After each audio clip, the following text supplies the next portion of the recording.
se habla de la conquista de España y Portugal sobre nuestra América, de alguna manera habría que aclarar un matiz. No fueron los pueblos ibéricos los que nos invadieron, fueron sus gobiernos, que ya habían establecido en la propia península ibérica una verdadera cárcel de pueblos.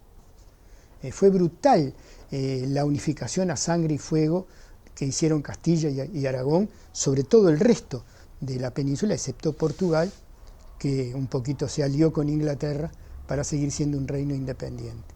Pero la brutalidad empezó allá, y los que vinieron a ser verdugos de nuestra gente fueron primero verdugos en la propia península ibérica. Es una cosa importante. De todos modos, el comienzo de la conquista, no hablamos de Colón, hablamos de las cosas esenciales. El comienzo de la conquista se hizo en el Río de la Plata a partir de los adelantados. Los adelantados tenían la misma lógica de los cruzados, es decir, de aquellos señores feudales que habían llegado a saquear Palestina sobre pretexto de devolver esa tierra santa para la cristiandad, y arrasaron brutalmente con todo lo que había en Palestina. Bueno, la misma lógica, 200 años después, se usó contra los herejes en Francia, y ahora se usaba brutalmente contra los pueblos. El saqueo, la ambición, el sueño del oro, el sueño de las especias, todo eso llevó a los adelantados. El rey se dio cuenta rápidamente que los adelantados ni siquiera pagaban el diezmo. Por lo tanto, el sistema cambió y se crearon los virreinatos a través de las leyes de Indias.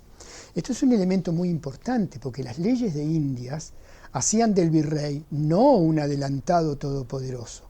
El virrey también era un funcionario con enormes poderes, pero era un funcionario más en función de las leyes de Indias. Y las leyes de Indias establecieron, además, que no se cumplió, que en las zonas frontera, como era Montevideo y sus alrededores, no se hablaba de Banda Oriental, se hablaba de Montevideo y sus alrededores, no debía haber latifundios, tenía que haber colonos, porque una zona de frontera con el poderoso Portugal, o se ponía un ejército, o se hacía que los colonos defendieran esa frontera. Fue la especulación de las autoridades locales los que crearon los grandes latifundios, pero no las leyes de Indias. En ese marco de las leyes de Indias, de todo lo que se estructura el poder colonial, hay algunas instituciones que juegan un papel muy importante en los tiempos de la conquista, que son varios siglos. En primer lugar, la Inquisición. El propio virrey temblaba ante la presencia de la Inquisición. Esta organización, este brazo ejecutor de la Iglesia, este brazo vigilante de la Iglesia, que incluso estaba habilitado hasta para aplicar tormentos a la gente que se apartaba de la verdadera fe. Y claro, uno dirá, qué horrible, hierros candentes, fuego, pero en última instancia la lógica de la Inquisición era, es mejor una medicina terrible y no el fuego eterno del infierno. Pero la Inquisición no vino a vigilar a los pueblos originarios. Desde luego, si había ritos que se consideraban satánicos, esos indios iban a la hoguera, pero era sobre todo para controlar la propiedad europea en tierra americana. Es decir, la Inquisición cuidaba de que el que se le daba tierra, se le concedía el título de hijodalgo, o sea, de hidalgo, tenía que ser cristiano viejo, es decir, pertenecer por varias generaciones a la religión católica y ser leal súbdito del rey. Eso era lo que vigilaba la Inquisición, y por eso hasta el virrey tenía miedo a la Inquisición, no le saltara algún antepasado hereje.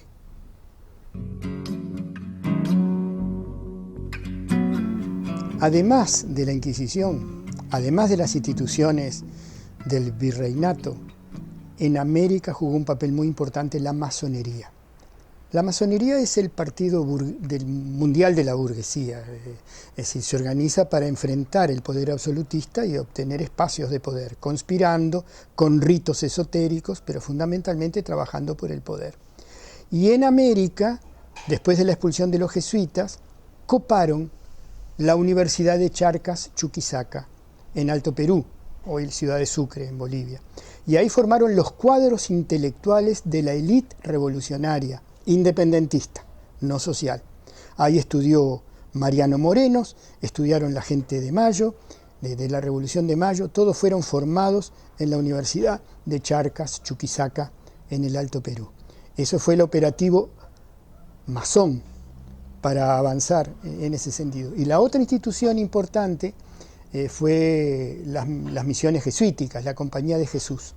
Formado por Ignacio de Loyola como una institución conservadora, reaccionaria, cerrado filas contra el Papa, jesuitas jóvenes de 20, 21 años, formados en las primeras universidades, llegaron, se metieron en el colectivismo agrario y evangelizando en guaraní y evangelizando en distintas lenguas, ellos mismos se reevangelizaron en un sentido distinto, creando junto con las comunidades indígenas una verdadera teología de la liberación, la primera teología de la liberación americana. Las misiones jesuíticas fueron la base social de la lucha de Andresito. Las misiones jesuíticas, los indios misioneros, aunque los jesuitas fueron expulsados, se mantuvieron en comunidad, se mantuvieron en colectivo, fueron la base de Andresito, y en la Chiquitania boliviana, la base social de Juana Azurduy. La base plebeya de la revolución tuvo en los pueblos misioneros un bastión fundamental.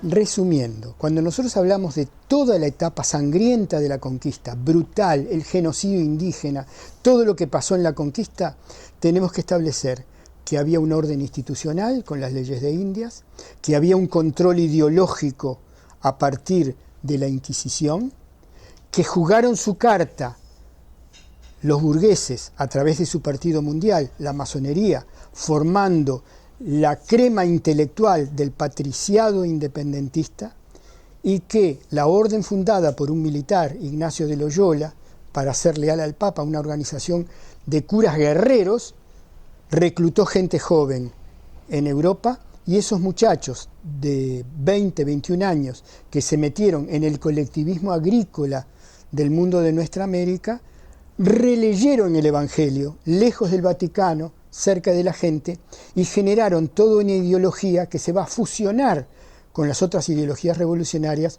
en lo que va a ser la eclosión de la lucha social en el seno del movimiento independentista.